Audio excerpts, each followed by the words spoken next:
Здравствуйте, в эфире «Актуальное интервью», в студии Евгений Боженко. 5 июня отмечается Всемирный день охраны окружающей среды. Он был учрежден в 1972 году Генеральной Ассамблеей ООН. В России этот день также отмечается как День эколога. Впервые его отметили в 2008 году. А у нас сегодня в студии министр охраны окружающей среды Республики Сахамин Афанасьев. Здравствуйте, Сахамин Иванович. Первый вопрос. В какой стране в этом году проходит этот праздник и под каким девизом? Этот праздник в этом году проводится в Индии. Основной посыл этого праздника – это уборка и жизнь без полиэтилена в земном мире. Вот такой посыл. В некоторых странах уже принято решение отказаться от пластиковой посуды. У нас в Якутии какие-то шаги предпринимаются на этот счет? Первые шаги предпринимаются. Внесены изменения в федеральный закон, республиканский закон по обращению с отходами. Разработана территориальная схема по обращению с отходами. Идет процедура отбора региональных операторов. Подобраны кластеры по республике Саха-Якутия, 5 зон. И, конечно, предстоит очень большая работа по упорядочению системы сбора, обращения, утилизации твердых коммунальных отходов.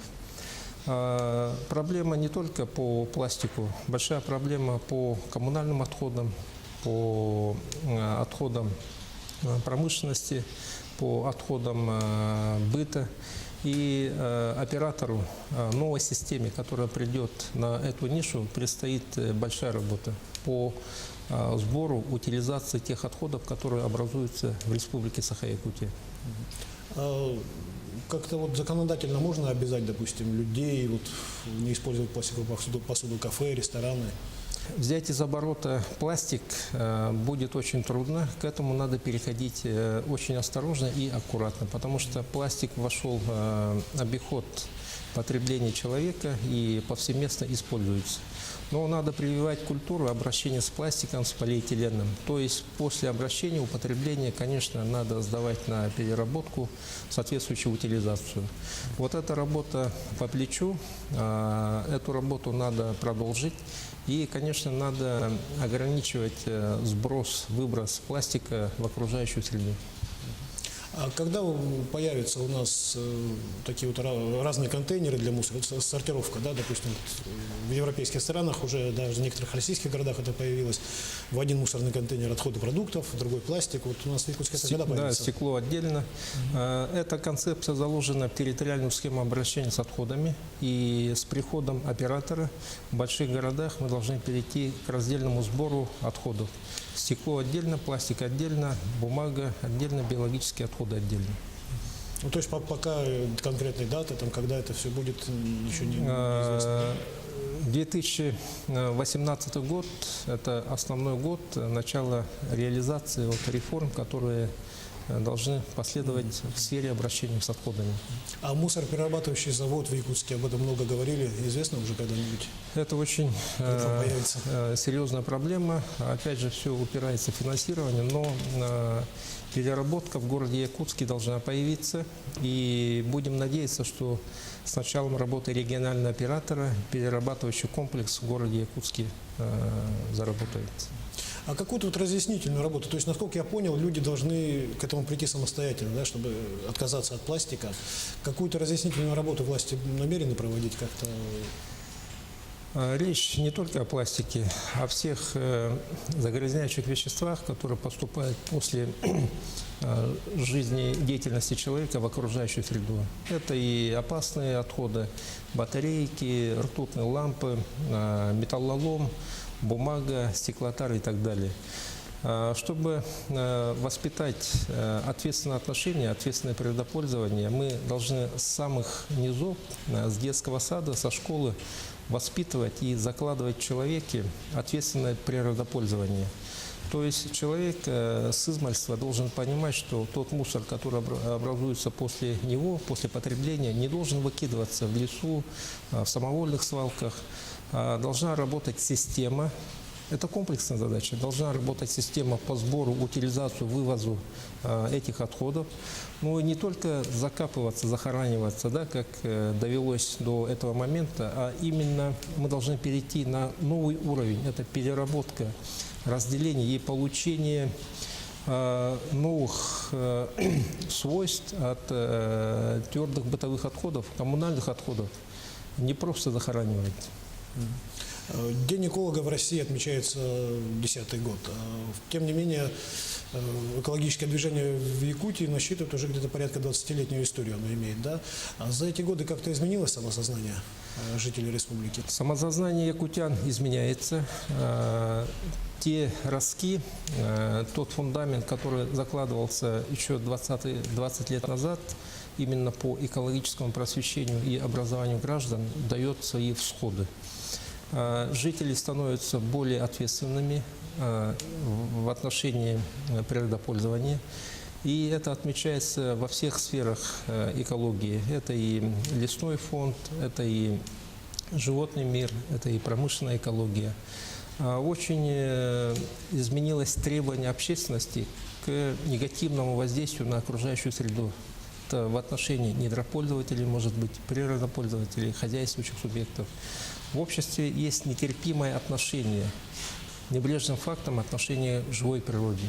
Это мы считаем итоги той просветительской образовательной работы, которую проводит природоохранная сфера. Какие-то акции проходят в республике на регулярной, может быть, основе, посвященные охране окружающей среды? Основная акция – это «Природа и мы». Она очень полюбилась якутянам. Каждый год мы подводим итоги. В рамках этой акции проводится множество мероприятий. Любимые мероприятия, в которых участвуют тысячи якутян – это «Подари жизнь дереву», «Чистые берега», «Экопробег», «Экологические субботники», и так далее. Очень множество акций, где принимают участие от мала до велика, и это делают с удовольствием. Каков вклад экологов Якутии в охрану окружающей среды? Можно как-то оценить его? Если говорить о конкретных индикаторах, конкретных показателях, то они есть. Во-первых, это малое количество выбросов в атмосферный воздух. Этот показатель, он считается и регулируется. Сбросы недостаточно очищенных вод поверхностного водоема. Этот индикатор тоже четкий и понятный. И количество размещенных отходов на земельных ресурсах. Да. Эти показатели мы ведем, и по этим показателям республика по ряду регионов занимает устойчивое положение именно по части отсутствия динамики. То есть нет такого вала негативного воздействия на природную среду по 3 этим показателям. И основной показатель, по праву которым гордится республика, это вклад в живое наследие всего мира. Это показатель по территориям особо охраняемых природных территорий. Этот показатель мы превысили за 1 137 000 квадратных километров. Практически 37% Республики Саха-Якутия имеют статус особо охраняемых природных территорий и охраняются особыми законами. Скажите, а как часто приходится министерству сталкиваться с фактами нарушения природного законодательства? Вот сейчас последние события в Якутске, в Речпорту. В рамках информационной открытости мы ведем реестр нарушителей. Это юридические и физические лица. Любой якутянин может зайти на наш сайт, посмотреть этот реестр. Так называемая доска почета, да, в кавычках. И там приведены хозяйствующие субъекты, также физические лица, которые тем или иным недобросовестным отношением показали и сделали негативное воздействие на окружающую среду. Законодательство устроено таким образом: за правонарушение в сфере природопользования они отвечают рублем, и привлекаются к административной ответственности. Негативные резонансные вопросы возникают, к сожалению. И самое важное, что я хочу отметить, общество, общественники не остаются безучастными. И они первыми забивают тревогу и обращают внимание государственных контролирующих органов на наличие проблемы. Я перечислю: это загрязнение реки Дежнёбка, это вопросы падения отделяющихся частей ракетоносителя, вопросы транспортировки руды, вопросы загрязнения водного объекта на подходном канале города Якутск.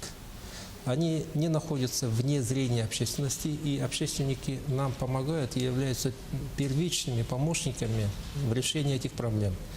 И при помощи вот наших активистов, надзорные органы республики, это и федеральные органы, Росприроднадзор, природоохранная прокуратура, территориальное подразделение Министерства охраны как раз направляют силы и средства, чтобы снизить то негативное воздействие, которое возникает, ну и привлечь виновных лиц к ответственности.